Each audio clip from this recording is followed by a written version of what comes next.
Sir communication అనేది ఎంత పెద్ద ప్రాబ్లం అంటే స్టూడెంట్స్కి నిజంగా చాలా వచ్చి ఉంటుంది టెక్నికల్ నాలెడ్జ్ కానీ లేదంటే వాళ్ళు నేర్చుకున్న చేసిన ప్రాజెక్ట్స్ కానీ చాలా ఉండుంటుంది వాళ్ళ మైండ్లో, బట్ అది Yes. కమ్యూనికేట్ అస్సలు చేయలేరు. And most importantly job interviews అప్పుడైతే చెప్పలేం వాళ్ళ భయం ఎలా ఎయిర్ లెవెల్లో ఉంటుందో.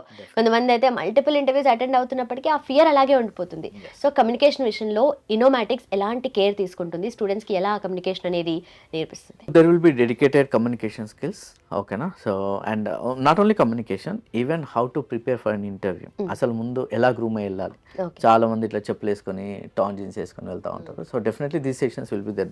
That is the basic etiquettes, what they need to follow, అవన్నీ చెప్తాము. అండ్ కమ్యూనికేషన్ అన్నప్పుడు ఏంటంటే సో ఎట్లా మాట్లాడాలి, సాఫ్ట్ స్కిల్ ట్రైనింగ్ అవన్నీ కూడా ఇస్తాము. On top of it most important thing, వాళ్ళు టెక్నికల్గా ఎక్స్ప్లెయిన్ చేసేప్పుడు స్ట్రగుల్ అవుతారు కాబట్టి అక్కడ మనం ఎన్ని సెషన్స్ ఇచ్చినా they are of no use. అందుకే ఏం చేస్తామంటే వాళ్ళని ప్రజెంటేషన్ సెషన్స్ ఇవ్వమని చెప్తాం. ఓకే. సో మీరు లింక్డ్ఇన్లో చూసినా కూడా there will lot of people posting today I have submitted my project, today I have presented my project. అట్లా మేము ఎందుకు ఎంకరేజ్ చేస్తామంటే మనం ఎంత చెప్పామనేది ఇంపార్టెంట్ కాదు, వాళ్ళకి ఎంత అర్థమైంది, వాట్ దే ఆర్ డెలివరింగ్ అనేది ఇంపార్టెంట్. రైట్. సో మనం 100 సార్లు 100 రిఫ్రెషర్ క్లాసెస్ తీసుకోవచ్చు, బట్ ఇఫ్ వాళ్ళకి అది అర్థం కూడా అయి ఉండొచ్చు, but are they able to express it, Right. That matters.